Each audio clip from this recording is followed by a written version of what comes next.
여러분 안녕하십니까? 요한계시록 10분 강해 206번째 시간입니다. 오늘은 계시록 14장의 8번째 강해로 새 천사는 누구인가?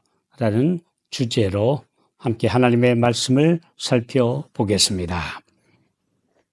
계시록 14장 6절 또 보니 다른 천사가 공중에 날아가는데 땅에 거하는 자들 곧 여러 나라와 족속과 방언과 백성에게 전할 영원한 복음을 가졌더라.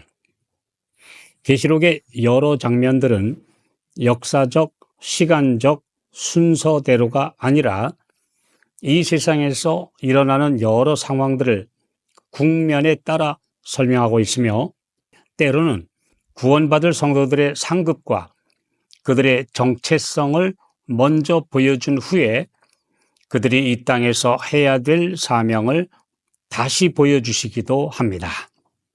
계시록 14장에는 6명의 천사가 등장하는데 첫 세 천사는 공중에 날아가며 영원한 복음을 선포합니다.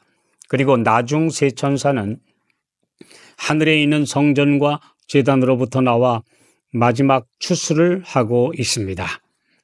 성전과 제단으로부터 나오는 천사는 물론 하늘에서 파송된 천사들을 가리킵니다. 그러나 계시록 14장 6절로 12절에 공중에 날아가며 땅에 거하는 자들에게 메시지를 선포하는 세 천사들은 누구입니까? 천사는 헬라어로 앙겔로스인데 여러 성경절에서 메신저, 사자로 번역되어 있습니다. 이 천사들은 사자, 즉 인간 메신저들을 가리키고 있는데 예를 들어 보면 마가복음 1장 2절에 내 사자는 침례 요한을 가리키며 누가복음 7장 24절에서 보낸 자 역시 메신저로 침례 요한이 예수님께 보낸 제자들을 가리켰습니다. 누가복음 9장 52절에 사자들이란 예수님의 제자들을 가리킨 말이며 야고보서 2장 25절의 사자는 여리고를 정탐한 사람들을 가리킵니다.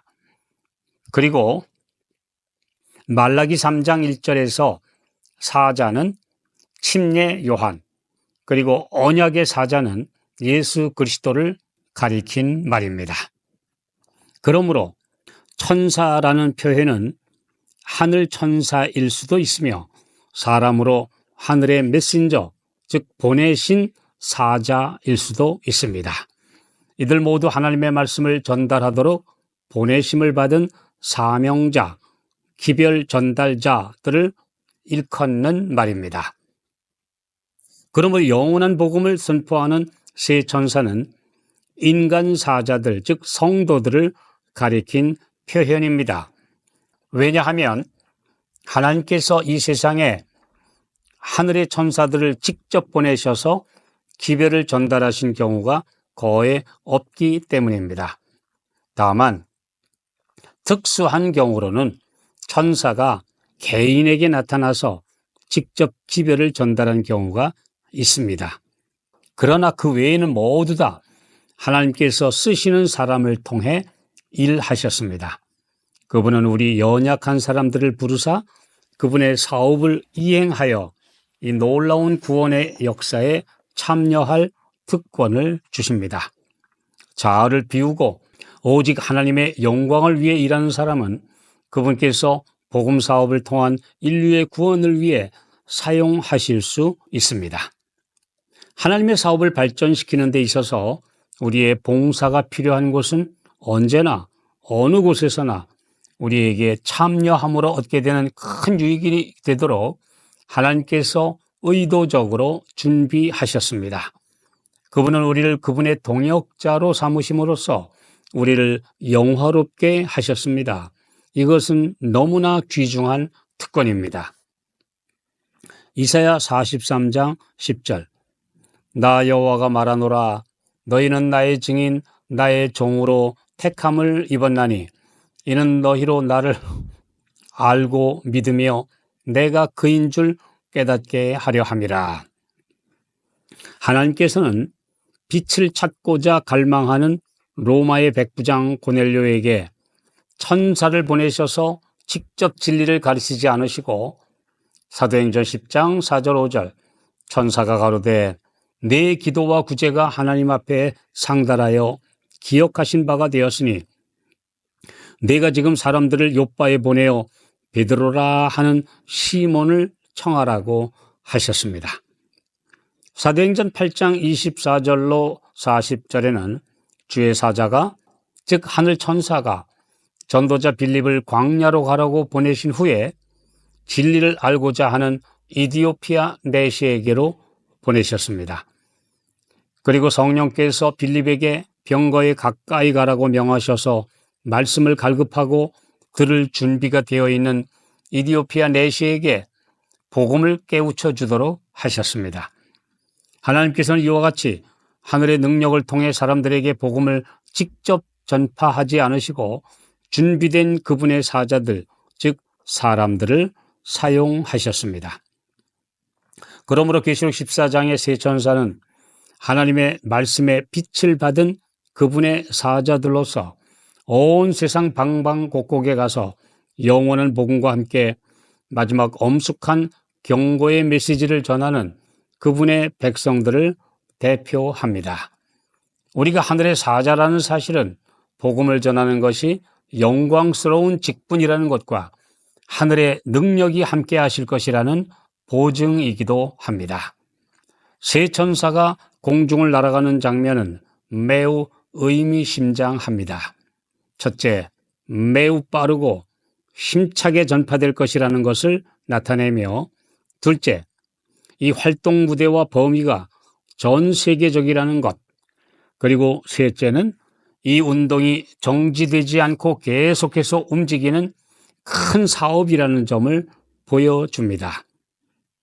역동적이며 신속하게 온 세계를 활동 무대로 삼아 헌신적으로 일하는 많은 선교사들을 적절히 상징하고 있습니다.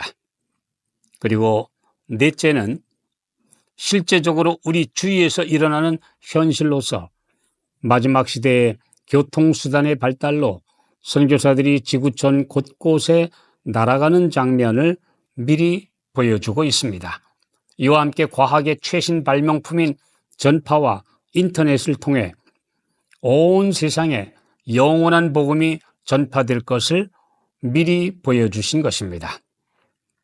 그리고 다섯째는 이 사자들이 계시록 12장 1절에 예언된 대로 하늘에 나타난 큰 이적인 빛나는 여인으로 묘사된 하나님의 참교회에 소속된 성도들이라는 것과 그들이 비록 몸은 이 땅에 있지만 이 세상에 속하지 않은 그 여자의 남은 자손들이라는 사실을 가리키고 있습니다.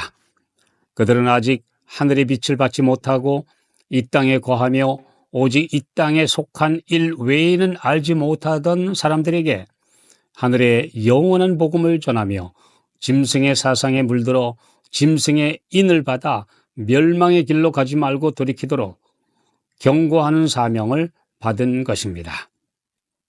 이 세 천사의 메시지를 바르게 이해하고 그 빛이 가리키는 높은 방향으로 따라가며 이 영원한 복음을 그들의 삶에서 실천하며 이 생명의 떡을 영적으로 굶주리고 죽어가는 이웃들에게 나누어 주는 분들이 곧 이 영광스러운 세 천사들이 되는 것입니다. 스데반은 그의 마지막 설교를 들으며 회개하기는커녕 귀를 막고 분노로 이를 갈며 덤벼드는 유대인들에게 사도행전 7장 53절 너희가 천사의 전한 율법을 받고도 지키지 아니하였도다라고 강하게 책망합니다. 하늘에서 보내신 하늘 사자들의 말씀을 듣지 않았다고 하는 책망입니다. 하늘 천사와 인간 천사들의 연합으로 전해지는 이 하늘의 메시지를 우리는 마음을 열고 받아들여야 하며 또 이 메시지를 전하는 주의 일꾼들이 되셔야 합니다.